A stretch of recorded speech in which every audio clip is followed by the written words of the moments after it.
Hello and welcome to Wait, It Gets Better, the improvisational storytelling podcast where we bring you stories every single week, 52 weeks a year. We are approaching our 365th episode. Soon you will be able to listen to one episode every day for a whole year. Isn't that exciting? I am, of course, Levi. I'm Reed. And I'm Seth. And we're here to tell you a story. New week, new story, guys. How you feeling? You feeling confident about your elements? Yep, I think so. Cool. I had government type, and I want to go first. What did you have, Reed? I have something based on a book I'm reading. I had Pantheon.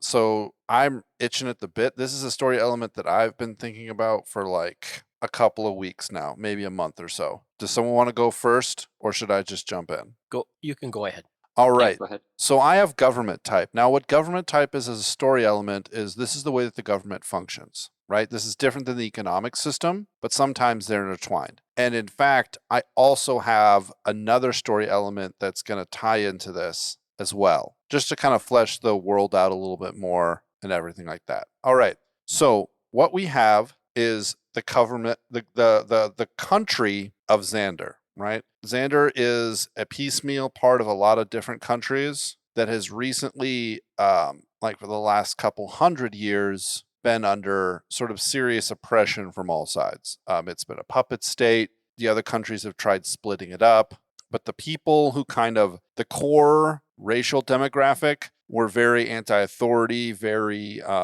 stick in the mud, very stubborn people, and therefore hard to rule. Finally, the country to the north kind of was like, we've had enough of this, and started to kind of send out basically a kill order on all the people of all the people of the Xanderian ethnic background, right? We're just going to kill them all because that's easier. However, when people are under sort of attack like that, it tends to be pretty unifying. So as a result of this, 20 or 30 sort of heroes arose. These were the kind of the leaders of the rebellion, and they kind of rose up quickly and overthrew and then really kind of solidified certain political aspects and like fortified cities. And all of a sudden, within a space of like 20 years, Xander was again a powerhouse, unified country. However, it was pretty new. It was pretty new. And in the process of this rebellion, all but 3 of the sort of key heroes were slain, right? These were heroes of commerce. These were heroes of strategy. These were heroic figures. These were, all different types of heroes. And so what they decided on was to have a king. So there was one kind of central heroic figure. His name is lost to time, but since he was raised to the kingship, he was given the last name and the title of Xander, right? In him is the whole country, right? And in order to kind of rejoice over their newfound wealth and their newfound kind of position as a country, a festival or a holiday was erected for every single one of the sort of fallen heroes, right? Now, this is where things get weird. Because this country had so many feast days, a decree was decreed. Basically, a permanent sort of party planning committee was created in order to sort of facilitate each one of these feast days, right? And here's where things went wrong. Xander, the original Xander, was in a spot of sort of blind ignorance, sort of gave them like de facto power to make decisions and to get things done, to make these feast days happen, because these 17 people were his friends, So now, fast forward 100 years later, when the party planning committee controls the government, every single day nearly is a feast day. They have complete control over all feasts. They have complete control over all trade. They have complete control over everything. The current Xander sits on the throne, but is kind of king in name only, right? He is constantly browbeaten and given the explanation that this is what his grandfather would have wanted, right? Yeah. The Great Rebellion. He's like, there's the edict written in his own script, right? Signed by his own name, that the party planning committee has complete and total control to make this thing happen. And so through just bureaucracy and stuff like that, they have increased the amount of parties and festivals that have happened in honor of just who cares at this point, that it's just out of control. And so he kind of sits in his the throne room all day. No one ever comes and talks to him because, if you want a new business, you talk to the party planning committee to promise certain things or to see how your business footprint will affect the parades, right? So he just is there. His last duty is that he has the keys to the coffers, to the the vault of treasure, and it's the king's sworn duty to lead men into battle. But there hasn't been a battle since like his dad was a young man, right? And so Xander is in fact our hero because something's going to happen where he is going to need to begin to play the politics game, but also play the kind of manipulation game to stop the party planning committee, which has clearly gone off the reins and is like currently bankrupting the country, to sort of retake his kingdom, relearn, reinstitute all of the freedoms and things that his grandfather and his grandfather's friends fought for, which are long forgotten at this point because, it's a hero's day. This is the day we drink. This isn't the day we remember this such and such hero. This is the day that we drink ale, and then tomorrow's the day we drink mead. It's like, who cares who the hero was? All we care about is partying. So that's the government type. What do you guys think? That's cool. I can see something like that happening. It's really funny. Yeah. Yeah, the festival planners and everything, the whole economy is centered around providing for and pulling off these festivals. And then, of course, the people who prosper are the people that weasel their way into having whatever featured element that they produce as part of the festival. Right. And like, there's plenty of former heroes. We've long stopped having heroes be feasts. We now have a feast for corn, right? Yeah. We got a feast for pickled fish. We got a feast for beer that's gone off slightly and has turned to vinegar, that brand of vinegar. It's like there's a feast for everything. And when there's a feast for everything, nothing, there's no respect given to anything anymore. Right. So, but it's just what it is also is where people have bureaucratic control. It tends toward authoritarianism unless there's some sort of check against it. Right. And I'll say for sure that it's not like the government isn't functioning. It's people are still farming. People aren't like forgetting to farm or to be shepherds or whatever, So it's not like the country's falling apart in that way. It's like the culture is falling apart because it's just too much, So my thought is that he would find some kind of loophole where he gets to, because he doesn't right now. Xander is like hand to mouth when it comes to like his father had to institute mini feasts, right? Mini celebrations that happened every morning, every afternoon, and every night to as a way to celebrate the royalty. Yeah. Because he'd been like cut out of being able to even provide food for himself. So he found some way to like declare a micro celebration for breakfast, lunch, and dinner. Yeah, just so they can get food on the table. That's funny. Yeah. And everyone kind of, thinks he's got like the best thing. And all of the party planning committee, all the public representatives for it are very like a demure, very like, sir, if you would just, sign this for us. But when no one's around, they treat Xander like nothing, and he has access to the coffers. But what I mean by that is maybe it's like coded to his DNA or something, it's like only he can access this gold, but they have kind of so hogtied his ability to do anything, like his father, we'll say that his father died when his father tried to make a special celebration where the king would address all of the people, right? As a way to like tell people what's been going on. Right. But he was killed before he was able to. Yeah. And so now Xander has lived most of his life raised by these people and just kind of goes along to get along but then something happens. And my thought is that he uses something with the clause that he has to, he's the only one who can lead troops out.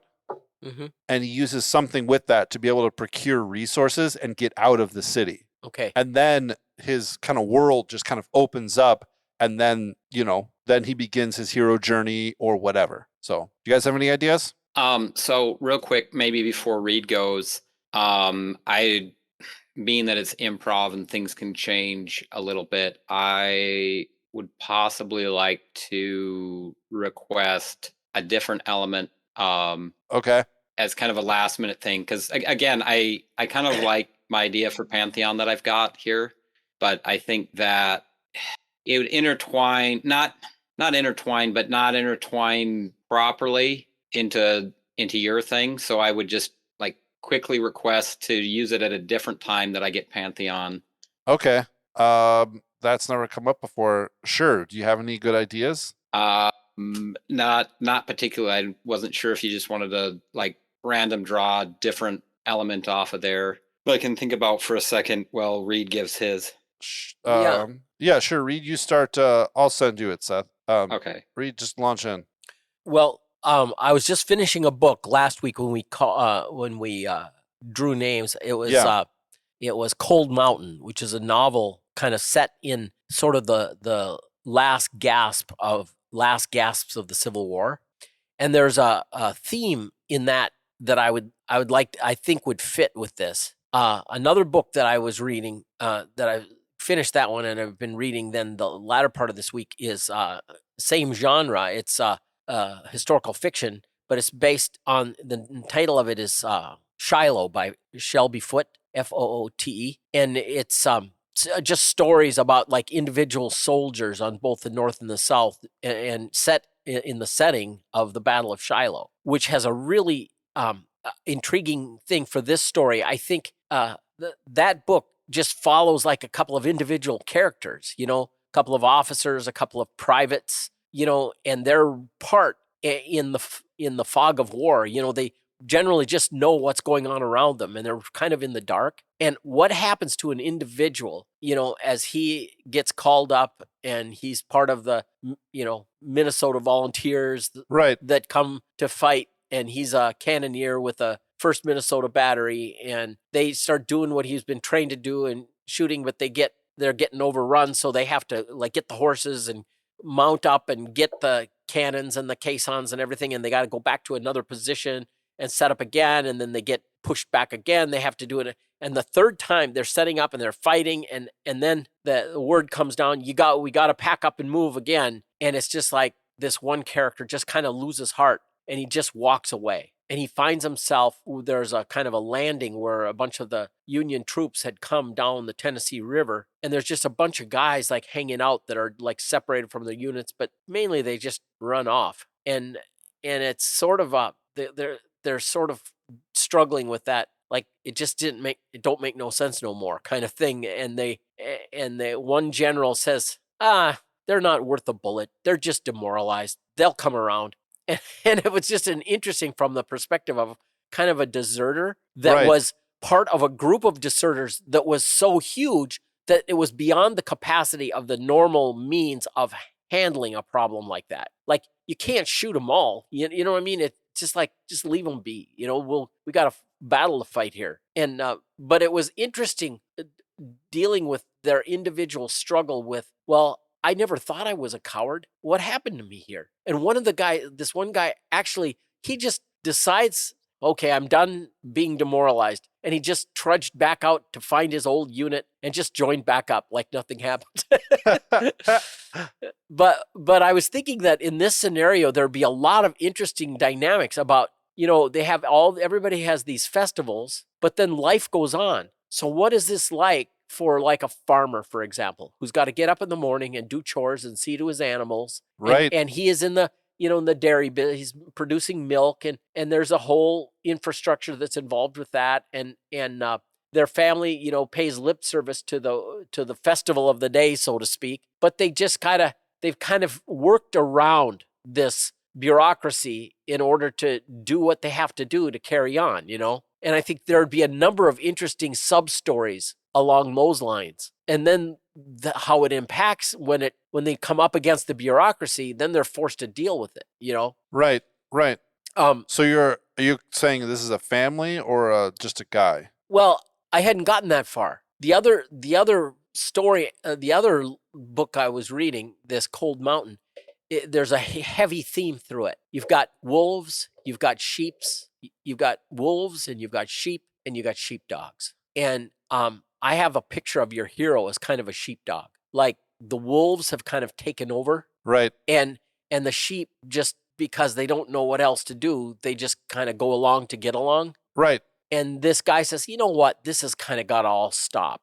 And there's this one character, he was wounded badly. He served, you know, in the Confederate Army, but then he got hit in the neck and he got left in one room with the hopeless cases, but somehow he lived, and he suffered through a terrible process of the wound festering and infection, and somehow he survived. And then one day he just decided to just walk home. And on the way home, there was all kinds of depredations. There was the home guard were people on the lookout for deserters, and they were getting paid bounty, but mainly they were going around and just commandeering people's livelihood and delivering it to the army, you know, and they were predators. They were the wolves. They were scavenging on the bones of the dying Confederacy. And then these poor people, oftentimes women, trying to hold the farm together, get some tobacco planted, get some cow's milk, you know, keep the chickens going, you know, and then they come, and these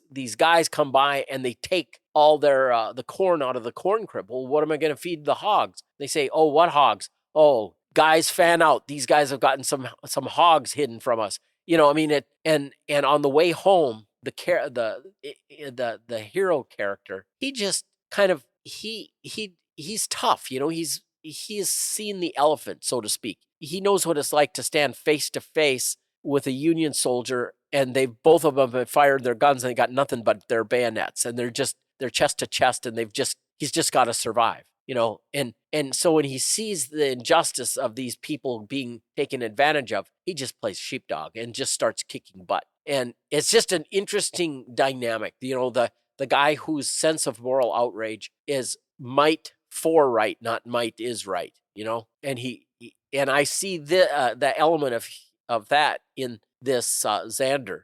Yeah, for sure. So I guess that's the way I want to go. That's the way I want to go with it. I want to go with that hero story. I like that. I had the thought that maybe Xander, while he himself doesn't have the aspirations of a hero, he's raised by heroes, right? Right. There's the sword master who has taught him, you know. There's the lore masters who have been teaching his family since Xander the First, you know, there's all these people around him. It's like when the thing that tips over and he finally begins to act, he's like a fully stocked overland vehicle. It's got the tires, it's got the engine, it has all the food. It's just the driver is not there, you know. He doesn't have that driving force. But then I'm saying I think he's thrust into the hero aspect, where there are sort of increased bandit raids, right? Yeah. And then they find out that the bandits, you know, underneath their raggedy cloaks have the livery of the country to the north, to the north. Right. And then the lore master, his like debate teacher, all these heroes around him who he doesn't know this, but they themselves are the descendants of the heroes who were slain. They kind of manipulate him because he doesn't want to go, but he's the king. And if he declares to go, then he gets to take gold and food and, you know, 5,000 lances out of the city. Right. And they're like, if we can do this, we can begin we can begin his waking up. That's cool. And so they sort of manipulate him to finally defying the party planning committee. And he sort of, you know, thinking they have his back, says, well, I am going to go out, and makes the decree. And the party planning committee don't want him to, but they're slaves to bureaucracy, and it's in the codes. If the king declares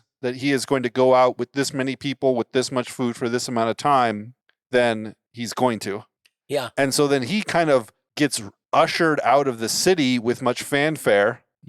A festival day gets planned and made, and he leaves on a festival day that's dedicated to him leaving the city to go fight the bandits, right? And then as soon as he's out there, that's when the waking up starts to happen. That's when his sword master who's with him stops like calling him sir all the time, and stops, like, all of his servants are gone. All of a sudden this waking up starts to happen, and at first he's very resistant to it, but he warms up to it because he's primed and because he's got the blood of Xander. Like, he has the blood of that, of knowing what's right and wrong. It's just been kind of suppressed for so long, his whole life, and his father's whole life, basically. So that's kind of how I see this happening. Maybe not 5,000 lances, maybe like 200 lances. Because 5,000 is like an army, basically.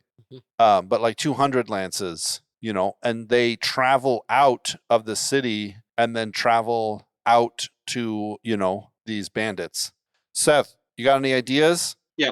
Okay. So the other element you drew from a magic system, get an idea here. So the magic system, not like the magic system is fire, but fire is kind of a core root of this thing. It's a mesmerizing thing. I would say most people don't have access to fire.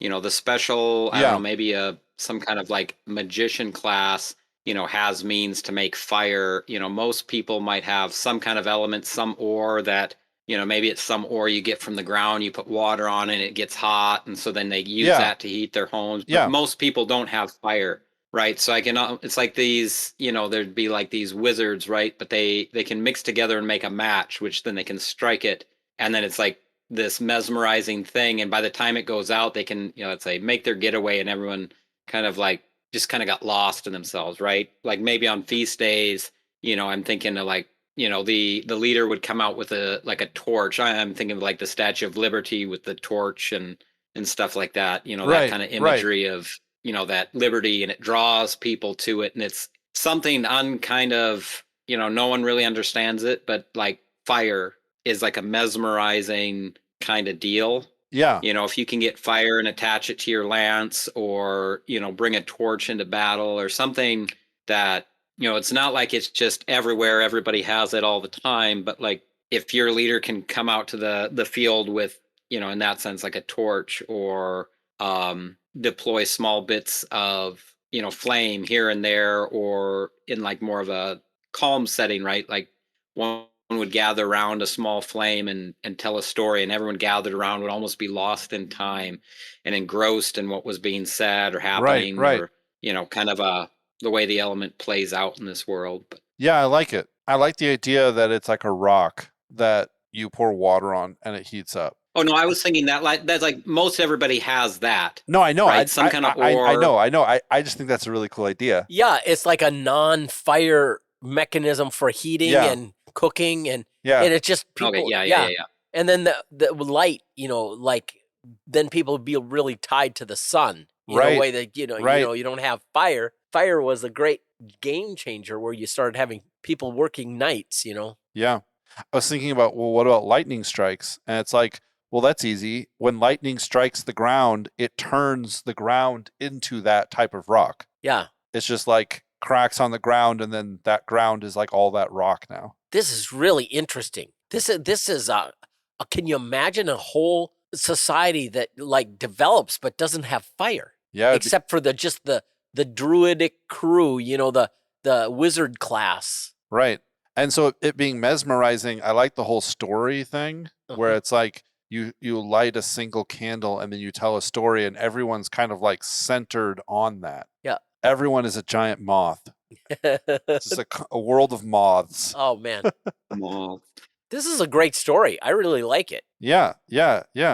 So my idea with the government type is that the government is not the villain, right? The incredibly bloated bureaucratic system that exists to make festivals every day of the year is not the villain. They are unchecked power grubbers, right? Yeah. But they're not the villain. They don't have evil intentions, right? They have done work to make sure that the economy still functions. They just also want the power for themselves and don't want it to give it to the king. Right. You know, I want to say that because I think this whole thing of him going and investigating like a possible intrigue of sabotage by another country is like a pretty good idea as far as villains go. You know, this country has definitely focused more and more about what's happening in the capital city, about what's happening in the main cities, and less about their borders in the years that have been sort of dragging on, you know?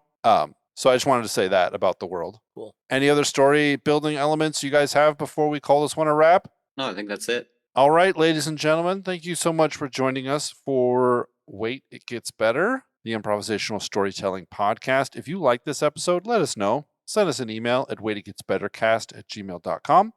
Message us on Twitter at @getsbettercast. If you have any cool ideas, interesting comments, or questions about the episode, let us know. We'd be happy to answer them. And until next time, and until next week, don't forget to wait, because it gets better.